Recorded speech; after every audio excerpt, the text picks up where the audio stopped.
Okay, Linda, welcome. Thank you. Thank you very much. You know Linda? Can you all hear me? Okay.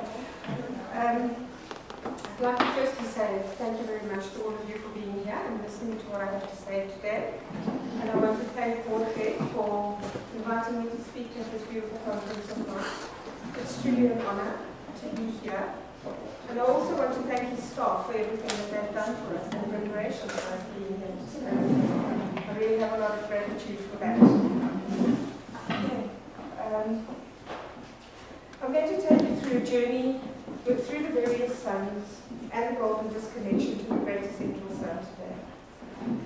I'm also going to share about our individual sun, our connection to the golden disk, and the various suns beyond ourselves. This is a vast subject with loads of information that are condensed into a small body of work just for today. Most images used in this presentation comes from Google Images, and it's purely for illustration purposes for today, and some images are from my personal library. Can I ask please to save the questions until the end? It will just make it easier for me to keep track of where we are. Thank you very much. Okay, so we start the journey with our sun. As we know, the sun is the center of our solar system, and it's the light intelligence that governs it. The sun is connected to every aspect of life and the world we are living in. The sun also connects to many other suns and central suns within the universe.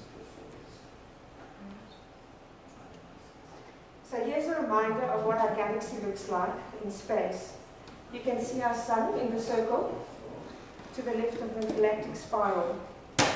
In the center of our galaxy is where our galactic central sun sits, and it is often referred to as the black hole or white hole, something like that. Okay? So there are many galaxies in the cosmos, and all of these galaxies look similar to our galaxy. Each one of them have their own suns and their own central suns, and all of these suns and central suns connects to the greater central sun.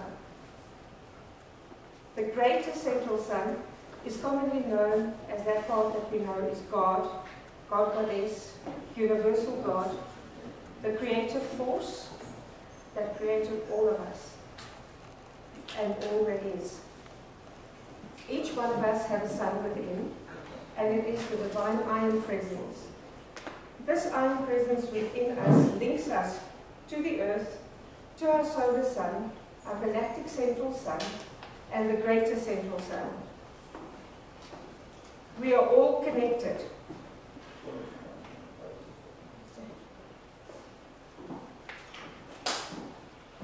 For a moment, I'm going to leave the suns behind us, and I'm going to talk a little bit about the golden disk. The golden sun disk concept was brought to us by the Lemurians, who were originated from the Pleiades. This concept was given to us so that we could bring it with us into the different civilizations we incarnated in. Jorge's just translating. So as a result, each ancient civilization develops its own version of this concept, including the Incas and the Maya. Here in Peru, and especially Cusco, we see the sun disk of the Incas displayed everywhere, and most of us are instantaneously drawn to its energy, and its magic and the mystery that it holds. So as I said, many ancient cultures have their own sun disks. Okay, and here we're looking at two of them. The one on the right is the Aztec one, and the one on the left is was a sun disk that was found in Ballyshannon in Ireland in 1696. As you can see, they're quite different. Okay, there's about further two. The one on the left was found in Wales, dating back 4,000 years. And to the right is the Egyptian sun disk that we're all very familiar with. And this specific one dates back to the time of Akhenaten, who ruled Egypt around 1320 BC. Okay, so with so many ancient cultures, having sunders, there must have been quite a significance to it. Not so. So could it be that when we as humans developed to a certain stage of evolution, that we could tap into its magical mysticism and remember what it is all about? This certainly is my view, and I think it's a huge possibility. Let's continue our journey, and later you'll see how all of these fit together. We're now going to talk a little bit about our Earth, our planet Earth. Archaeologists and scientists, through many discoveries, have found that our planet has been around for thousands of years. They've also found that the human species in itself has changed over time. There have previously been discoveries of giants living on Earth, and we're currently walking the Earth plane are much smaller in comparison to what the giants would have been. This shows us that our planet has changed and has revived itself quite a number of times, and that we as a human species are different now than what we were before. Our beautiful planet Earth currently holds much life on her, in all shapes and forms. We as humans are but one of the life forces living here.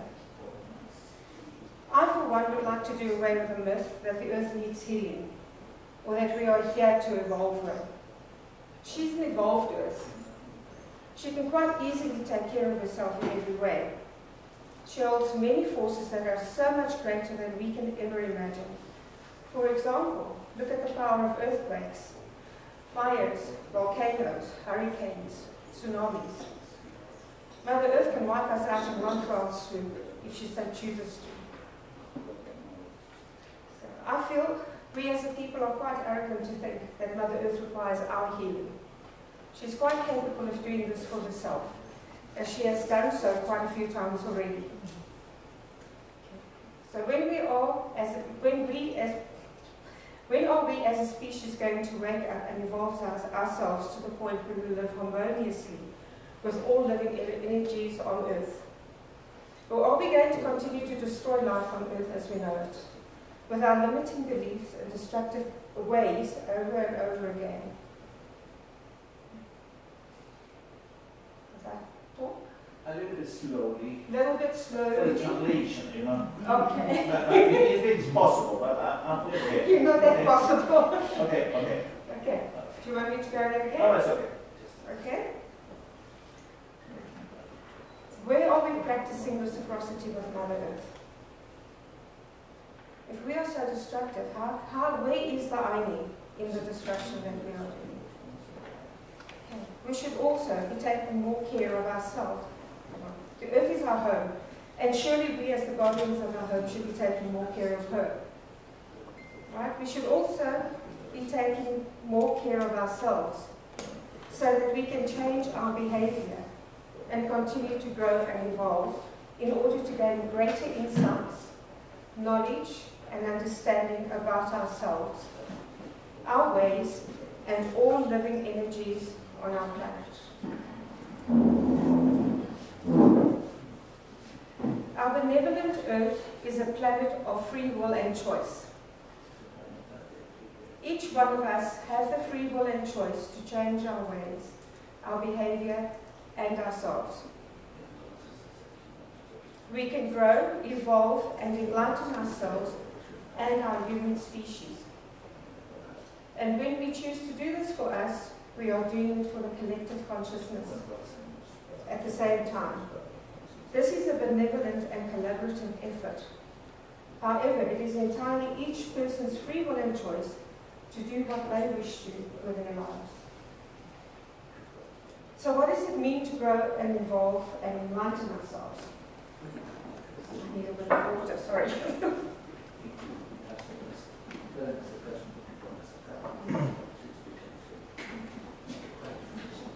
When we chose to come to the planet, we came from Creator God made in His image.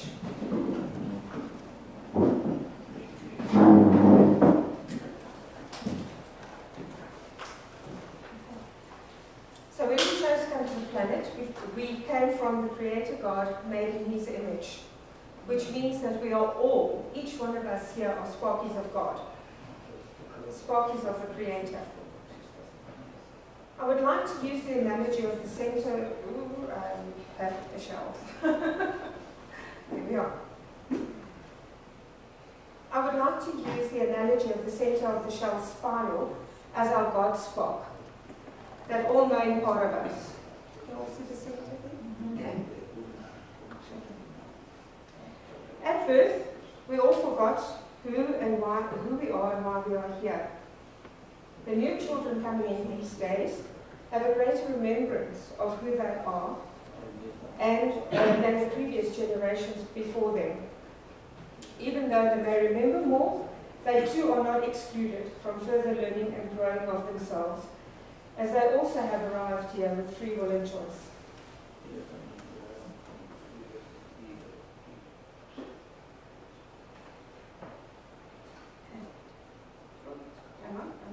How did you say I'll go back? Just leave that one there for a moment, it's fine. If you remember the spiral picture, looking at it differently, you can look at that earth journey starting at the top. Okay, from the time that you were born. And you would work your way down with our journey of life back to our spiral, to our center sun, our central sun, that sun within us, in our sacred heart space. So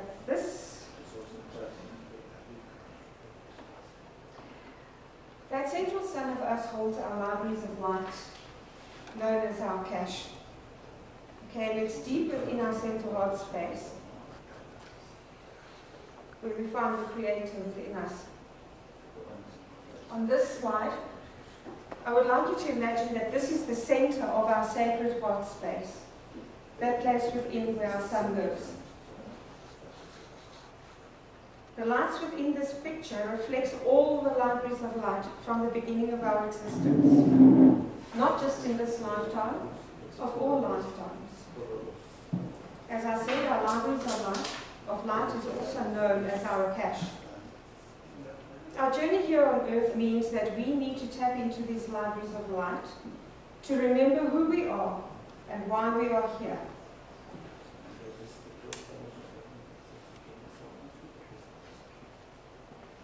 This enables us to take different choices around our experiences, which is our learning, as we grow ourselves back to our enlightened state of our Creator self.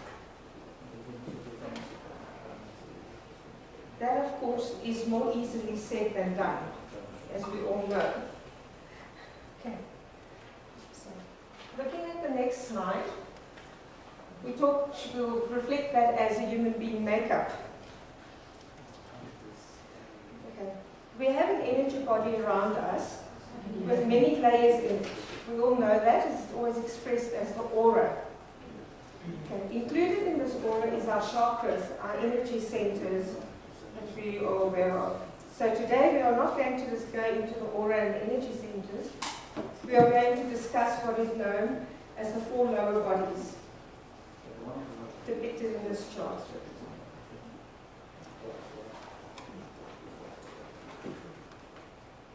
The black ring around the three-thirds represents our physical body. The green third represents our emotional or feelings body. The red third represents our mental body. And the blue third represents our spiritual body. Each one of these bodies should be equally developed within us in order for us to be fully balanced within ourselves. Should any one of these be out of balance, we are out of balance and life does not flow for us.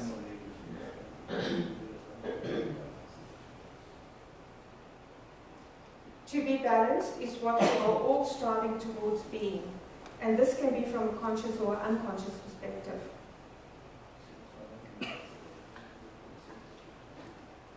We're going to discuss each of these little bodies just in a little bit to give you a little bit more perspective of them.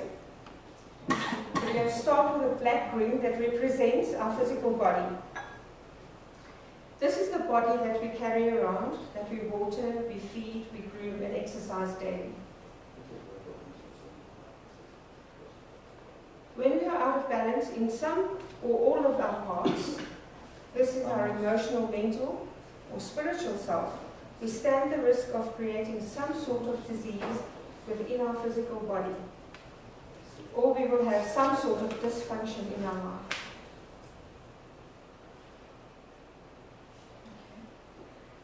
The second body I wish to discuss is the red third, representing our mental body.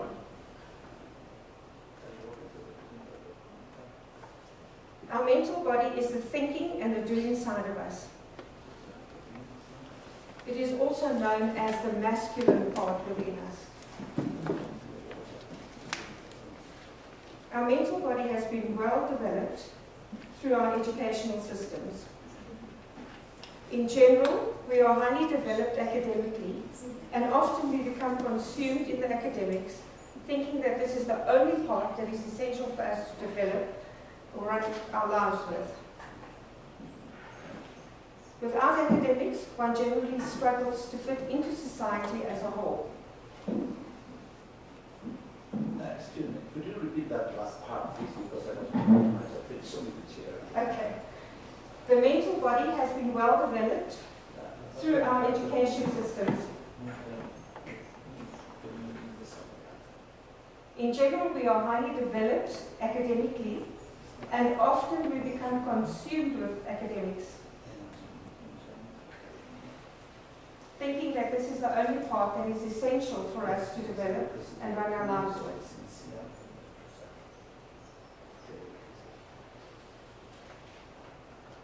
Without academics, one generally struggles to fit into society as a whole.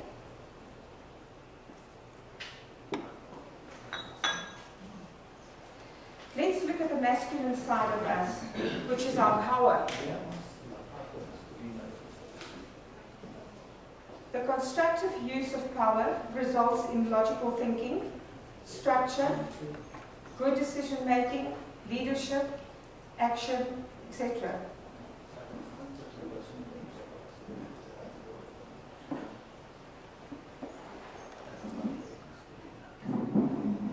The unbalanced or unchecked power usually results in dictatorship, being out of control, power hungry, manipulation, bullying, abusing, arrogance.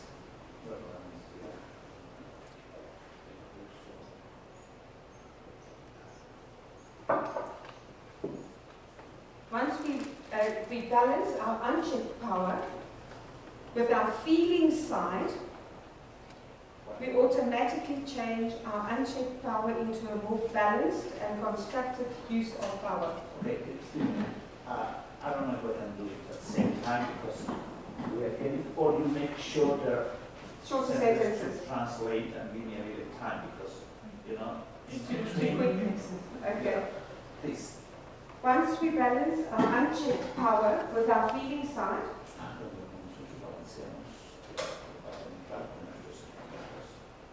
we automatically change our unchecked power into a more balanced and constructive use of power.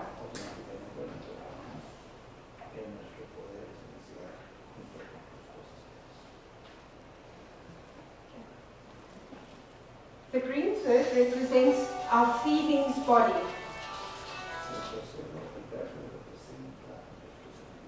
Also known as our emotional body. Often society has a view that this important component should be taught at home.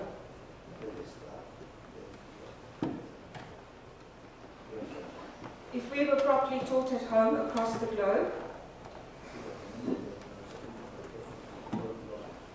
society would not be as dysfunctional as it is right now.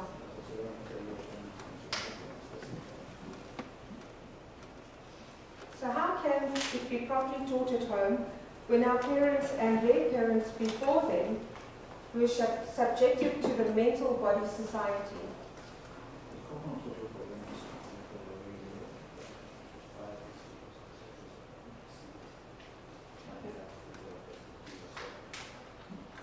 one where feelings did not belong and was not spoken about.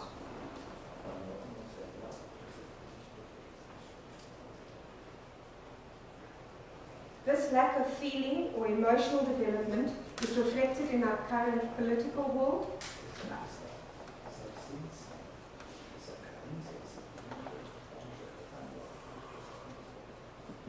our business world, and society as a whole.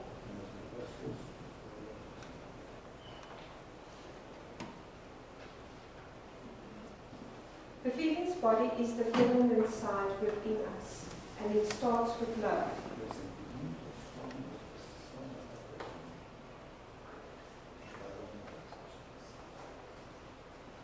It is supported by the rest, such as compassion,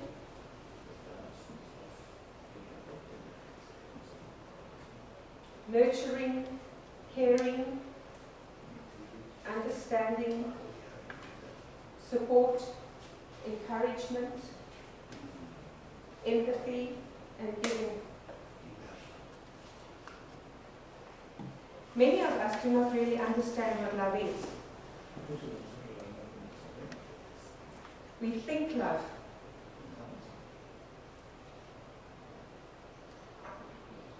As opposed to feeling love.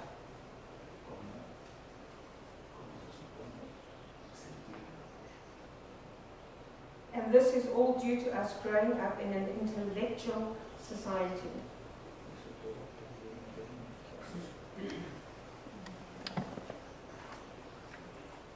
There simply is a lack of emotional intelligence throughout our world.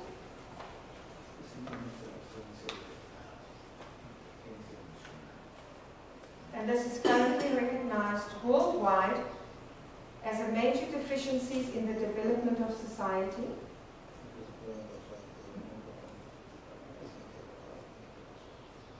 resulting in governments, education and business currently looking at implementing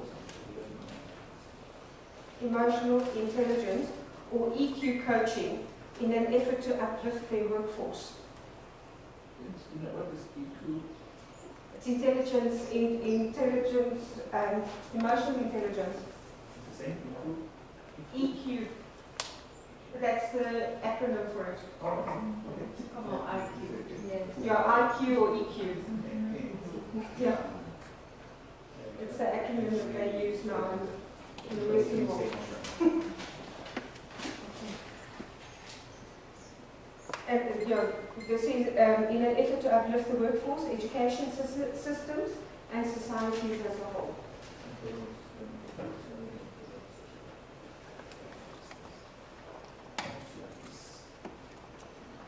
So what is required for us to understand our feelings body?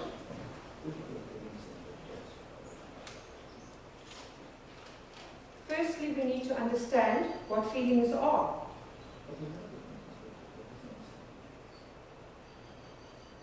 Feelings are a feeling response in our bodies.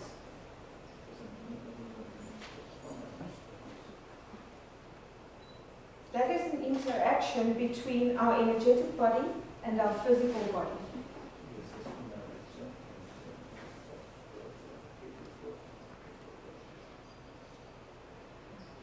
In school, we are taught how to read via words.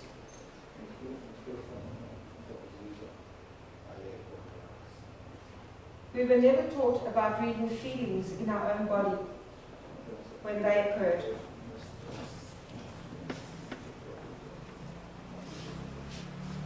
So this is a major shortfall in our educational system and in society.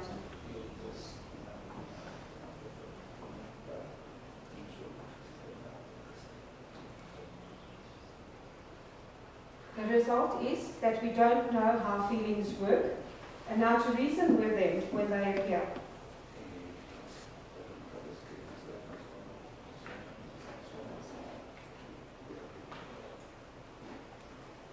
Not having knowledge of feelings allows for feelings to take control of us in a negative way.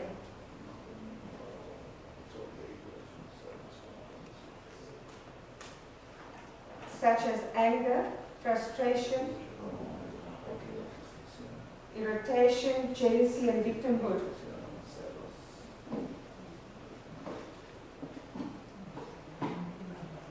When these manifest in our lives, the results leads to dysfunctional relationships all around.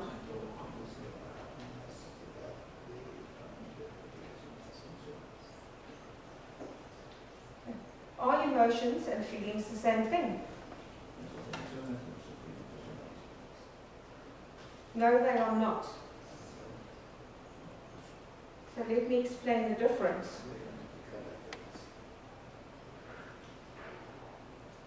Our emotions is the rider for the unconscious feeling that we have underneath.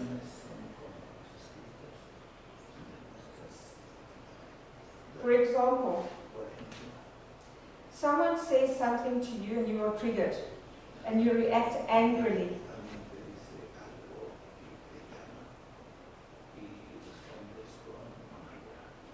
Your reaction is because of whatever was said triggered you unconsciously around an underlying feeling.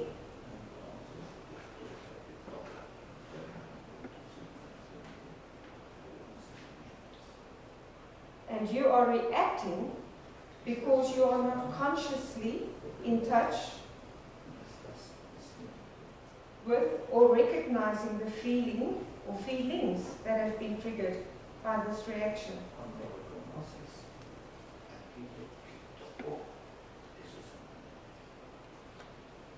So whatever was said triggered the anger within.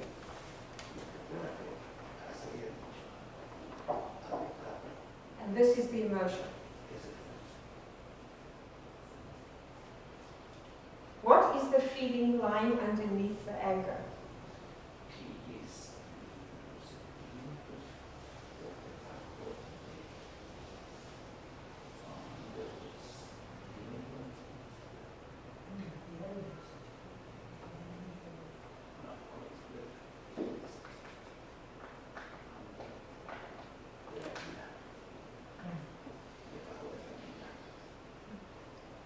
Could it be that in that moment you were triggered?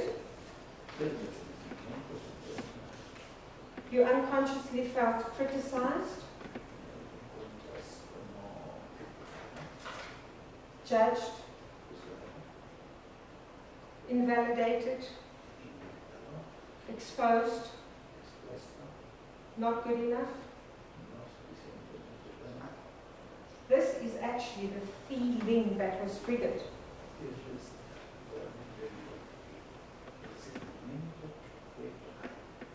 And that feeling is what you are supposed to express to the person and not the emotion, the anger.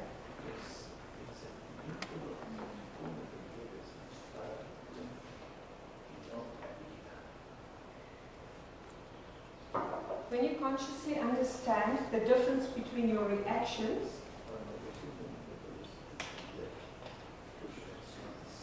which is your emotions and your feelings, you see that the emotions are not the feeling you are experiencing. And you can see that the emotion is not the feeling that you are experiencing.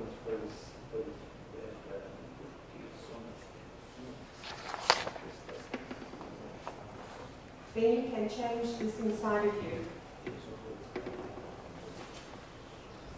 And this change will result in functional relationships,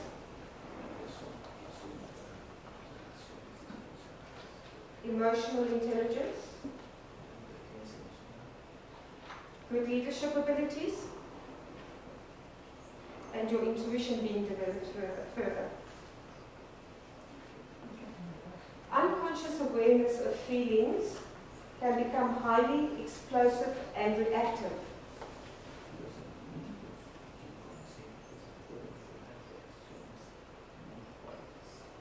And these emotions can lead to disease in our physical bodies.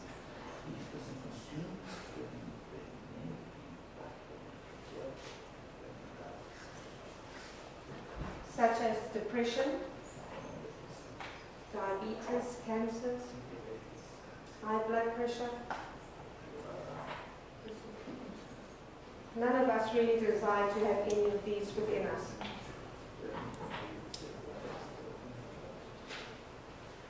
Okay. Are there any questions about the emotions and feelings? Is that clear for you?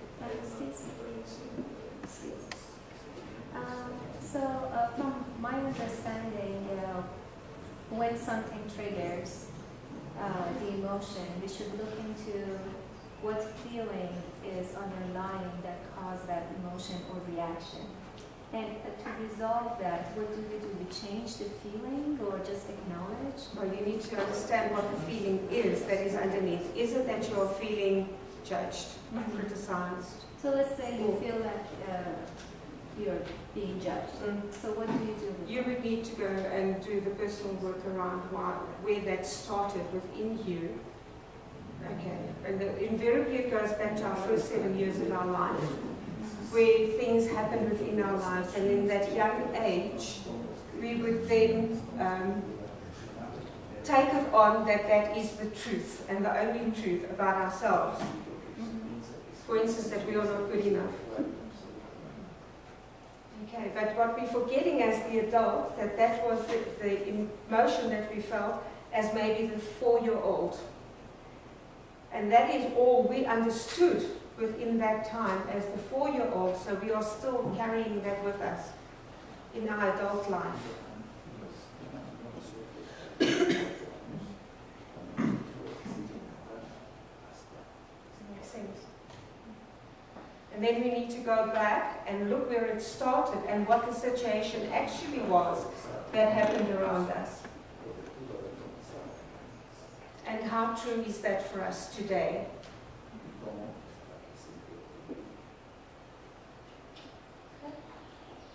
That answer your question? Okay. Okay, so the last thing we're going to look at is our spiritual body.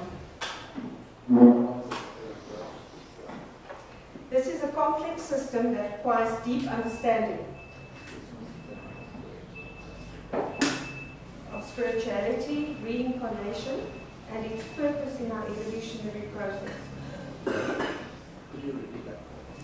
The last word is our spiritual body. It is a complex system that requires a deep understanding of spirituality, reincarnation, and its purpose in our evolutionary process.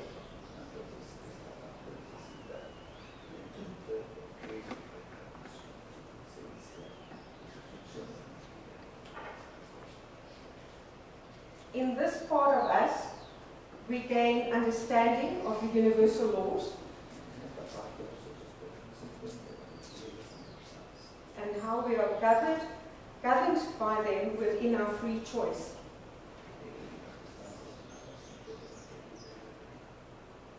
This body allows us access to our libraries of light.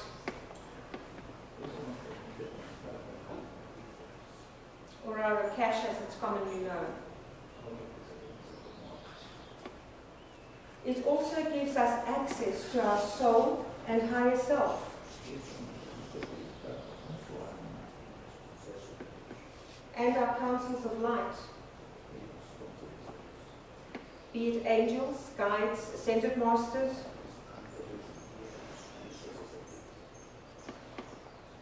The spiritual body is hugely fragmented. And there is very little understanding of the universal laws, for example, the law of cause and effect, which some call karma.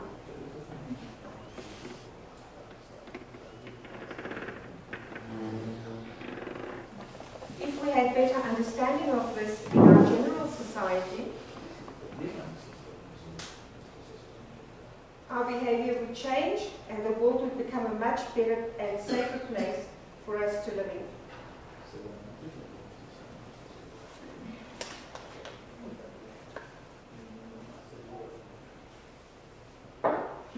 Let's briefly discuss balance.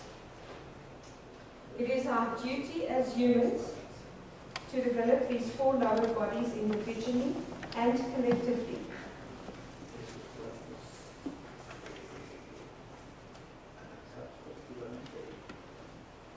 In order to bring balance into our body.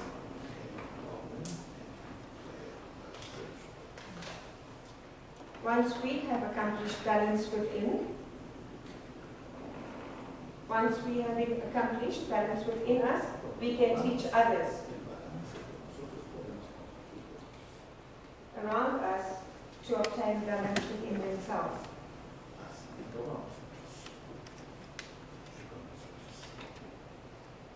A good understanding of our masculine and feminine attributes would naturally also bring about balance of power.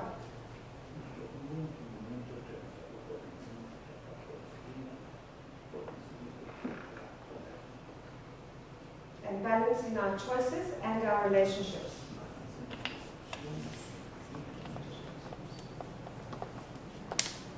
So when we add our spiritual development to this, it brings about a universal sense of balance and well-being within us.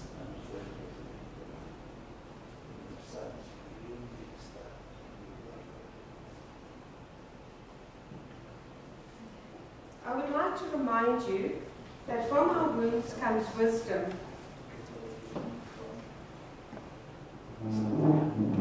And from our scars comes strength. From what? Our scars. When you hurt yourself and it bleeds and it makes a scab, that's a scar. It leaves a mark. From our scars comes strength. Perfect? Okay. Okay. So when we do our healing for ourselves, we are also healing our ancestral lineage and our species.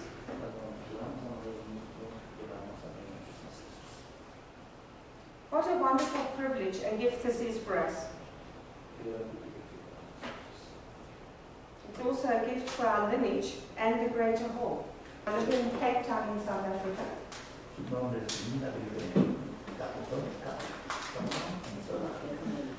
I'm a metaphysical teacher and healer. Healing facilitator. And I do shamanic practicing. I used to be in the corporate world, but now I'm doing my passion. And I do counseling and all of that kind of stuff. And I assist people to actually work with their full lower body, helping them to clear away their blockages in order for them to have a more successful life. Thank you very much. Thank you. Thank you for having me. Oh, thank you. It's a great honor to learn from you and to enjoy your presence.